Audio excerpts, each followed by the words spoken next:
Welcome to Neptune's.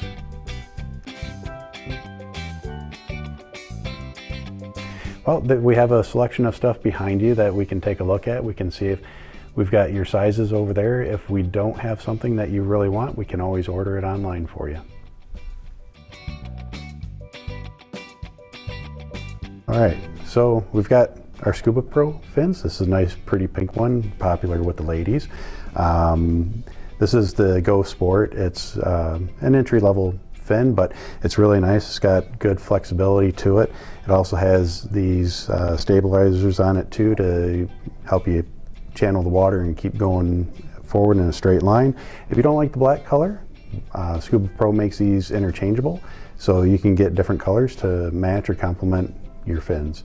Another nice feature is this bungee heel strap, so it's always the correct tension and holds the fin securely to your foot. Yeah, this is an open heeled fin, as all of our fins are open heel, so you would want to wear a boot with it. If you don't, the material here is thicker and it doesn't flex very easily, so it'll irritate your foot pretty badly.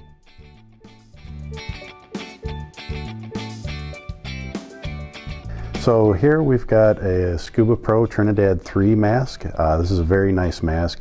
It's double skirted, meaning that you've got an outside skirt that seals to your face, and there's also an inner one that provides a nice waterproof seal around your face. So generally when you're selecting a mask, what you're going to want to do is, number one, if you wear glasses, set them aside. Number two, you're going to take the mask without the strap and you're going to put it to your face and you're going to inhale through your nose a little bit, and then you're going to let go of the mask. Ideally, the mask is going to stay secured to your face and not fall off. If it does fall off or you feel some air coming in through the sides, that means the mask is too big for you. So here we go. Ta-da!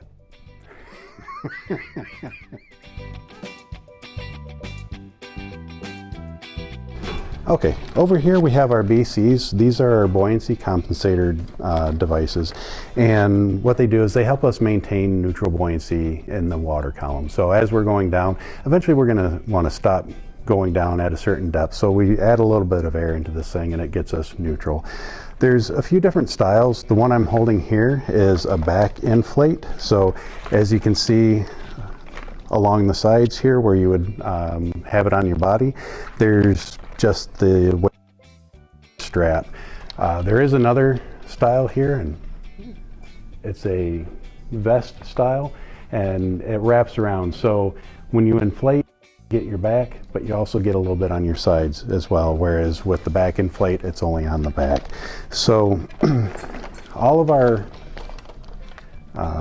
buoyancy compensators, or BCDs, are weight integrated, meaning that they have weight pouches that you can easily remove and put back in. So any weighting that you would need would go into these pouches and easily slide in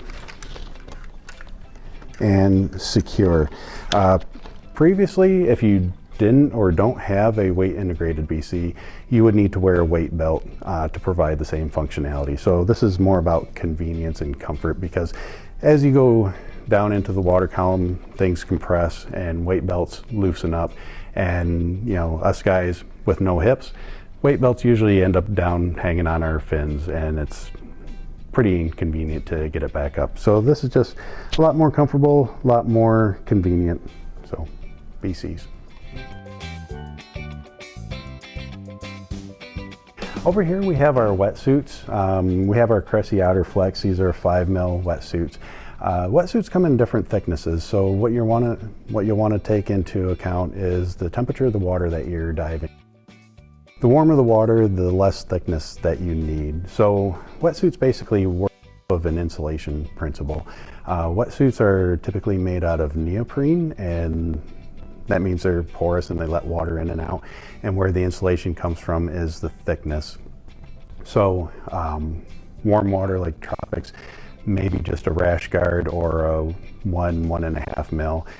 2 or 3 if you know you're getting into water that's around 70 degrees. Up here in Michigan, water tends to be a little bit colder, so typically we'll go with a 5mm wetsuit and typically a 2 mil hooded vest, just to have a little bit of flexibility depending on what the water temperature is doing at that time of the year. If you go in much colder water, like 50 degrees or so, typically you're going to want a 7 mil wetsuit, and that's thicker and it's going to add that extra insulation to keep you warmer. As far as fit, all your wetsuits should be skin tight, meaning that there's no bags or in the wetsuit. It fits nice and snug to your body. You don't want it too tight because, number one, you don't want to lose circulation, plus that stretches out the neoprene a little bit, making it a little bit thinner. So usually wetsuits are sized based off of weight and height and other measurements. So every manufacturer has a guide online that you can look into, but come on down, we'll get you fitted perfectly.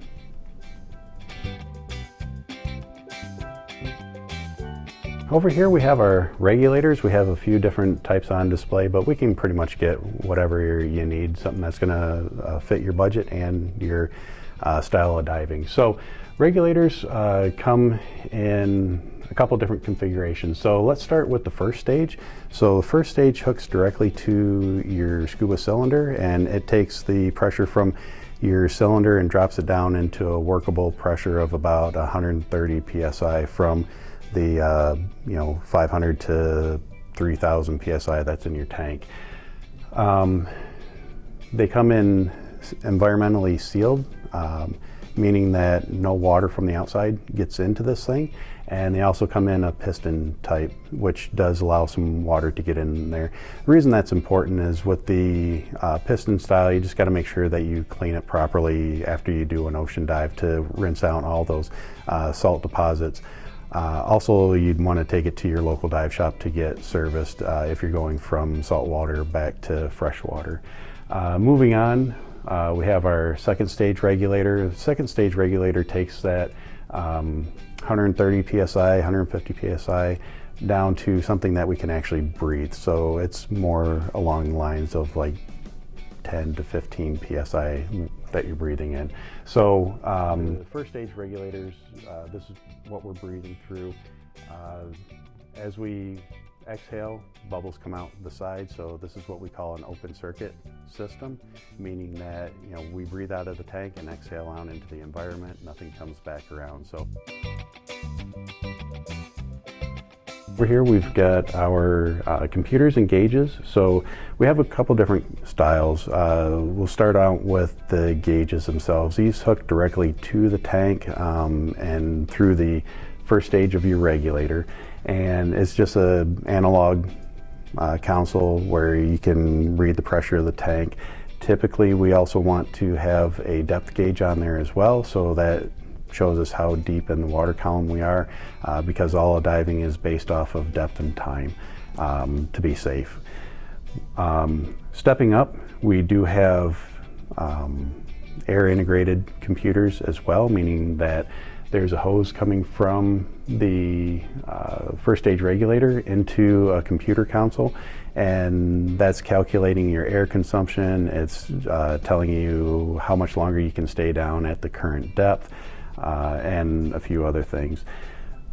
Moving up yet another step, we have our wireless computers. So over here, this round item here, that's a transmitter that hooks to your first stage regulator, and then you have another device here, which is the computer, and that sits on your wrist, but there's no hose in between. They connect via Bluetooth typically, and you get all your readouts, so you can see your tank pressure, your air consumption, and everything else right on your wrist.